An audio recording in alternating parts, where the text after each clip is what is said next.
गौतम बुद्ध अपने ध्यान में बैठे थे कि वहाँ पर एक आदमी आया। यह आदमी अपने आलसीपन से बहुत ज़्यादा परेशान था। आलसी आदमी गौतम बुद्ध से बोला, महात्मा जी मेरी मदद कीजिए, मैं अपने आलस से बहुत ज़्यादा परेशान हूँ। आप ही कोई उपाय बताइए जिससे मैं आलसीपन से छुटकारा पा सकूं। गौतम बुद्ध ने उस व्यक्ति से कहा, पहले मुझे यह बताओ कि तुम्हें क्यों लगता है कि तुम आलसी हो। आलसी आदमी बोला, सिर्फ मुझे नहीं, मेरे परिवार वालों को और मेरे आसपास के सभी लोगों को ऐसा लगता है कि मैं आलसी हूँ। गौतम बुद्ध ने फिर उसे पूछा, क्या तुम जानते हो आलस होता क्या है? आलसी व्यक्ति बोला, नहीं मैं नहीं जानता, किंतु मैं इतना जरूर जानता हूँ कि आलस बहुत बुरी चीज है, जिसकी वजह से ये मुझे बहुत नुकसान हुआ है जीवन में। गौतम बुद्ध बोले, जिस परेशानी से तुम छुटकारा पाना चाहते हो, पहले उसके बारे में पूरी जानकारी ले लोगे तो उससे छुटकारा पाना आसान हो जाएगा। आलसी व्यक्ति बोला, भगवान इतनी बुद्धि तो मुझ में नहीं है, आप ही मुझे इस समस्या के बारे में जानकारी दीजिए। गौतम बुद्ध बोले, आलस एक मानसिक अवस्था है, एक विचार है जिसे जाने अनजाने में हम खुद ही जन्म देते हैं। आलस दो मूलभूत कारणों की वजह से ही जन्म लेता है, एक है शारीरिक और दूसरा मानसिकता। शारीरिक कारणों में पहला कारण है गलत तरह का भोजन।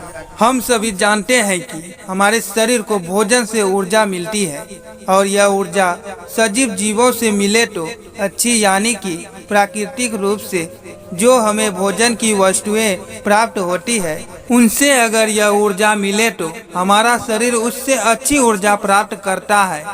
इससे उलट यदि हम निर्जीव वस्तुओं से ऊर्जा प्राप्त करते हैं तो यह हमें आलस की ओर ले कर जाती है। दूसरा कारण, हमारी शारीरिक गतिविधियां भी हमें आलस के चंगुल में फंसा सकती है।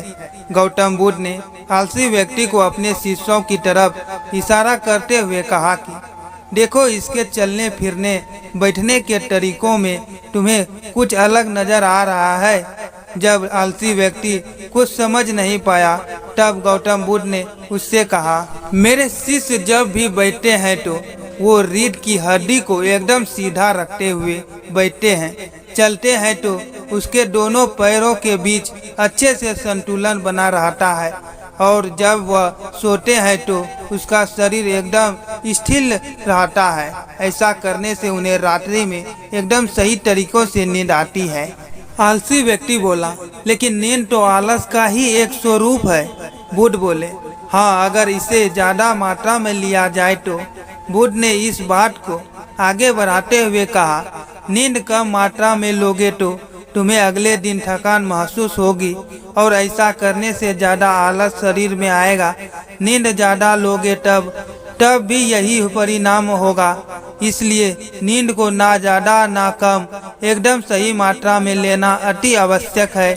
आलसी व्यक्ति बोला, हाँ, यह तो मैंने भी अनुभव किया है। बुद्ध बोले, अब मानसिक कारणों के बारे में जान लो। मानसिक कारणों में सबसे पहले है हमारी पुरानी गलत धारणाएं। अक्सर ऐसा होता है कि हम पहले जिन कर्मों में वो सफल हो चुके हैं, हमारे अंदर ऐसी भावनाएं बन जाती है कि हम उस काम में हमेशा वो सफल होते रहेंगे, जिस वजह से हमें उस काम को करने में आलस आता है। ऐसी धारणाओं से छुटकारा पाने का एकमात्र उपाय यह है कि हमें अपने मन को यह समझाना चाहिए कि पिछली बार हम जब उस काम में असफल हुए थे तो हम उनके बारे में जितना जानते थे, अब हम उस काम के बारे में उससे ज़्यादा जानते हैं, क्योंकि वो सफल होने के बाद हम उससे काफ़ी कुछ सीखे भी हैं। बुद्ध बोले, दूसरा कारण है आलसी और कमज़ोर लोगों की संगत।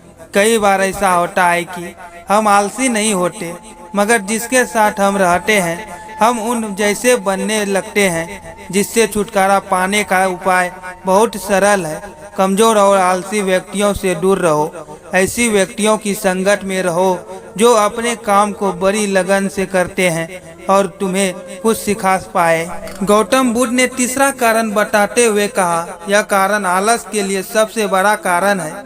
काम को कल पर टालते रहना। यह कारण इतना शक्तिशाली है कि किसी भी व्यक्ति को बर्बाद कर सकता है। इससे बचने का सबसे आसान उपाय यह है कि जो काम जितनी जल्दी संभव हो उतनी जल्दी कर दिया जाए। गौतम बुद्ध ने आलसी व्यक्ति से एक सवाल पूछा, मान लो तुम किसी रेगिस्तान में फंस गए हो और तुम्हें प्यास लगी है, तो तुम क्या करोगे?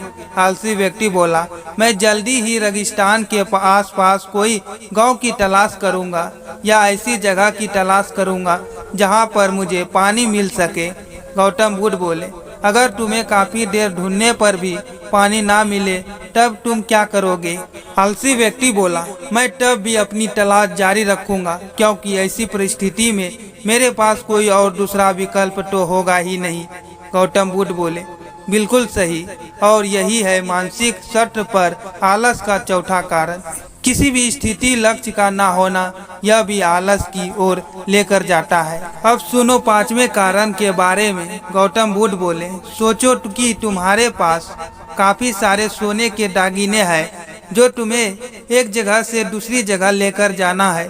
तुम चलते चलते थक जाते हो और किसी पेड़ के नीचे बैठ जाते हो और तभी तुम्हें दूर से तुम्हारी तरफ दौड़कर आ रहे डाकू दिखाई देते हैं। तो क्या तब भी तुम आलस करके वहीं बैठे रहोगे या ऐसी परिस्थिति में तुम वहां से उठकर दौड़ने लगोगे? आलसी व्यक्ति बोला, जी मुझे वहां से दौड़ना ही पड़ेगा, नहीं तो मेरी जान और सोने के दागिने दोनों खतरे में पड़ जाएंगे। बुद्ध बोले, यानी कि तुम्हारे पास एक ठोस वजह होगी दौड़ने के लिए। यही है आलस का पांचवा कारण, किसी भी काम के लिए ठोस वजह का ना होना। आलसी व्यक्ति महात्मा बुद्ध की बातों से संतुष्ट हुआ। वह बोला, महात्मा जी, मैं अब आलस के बारे में सब कुछ जान चुका हूँ और अब मैं इन सभी कारणों पर काम करूँगा और अपने आलस को दूर भगा दूंगा।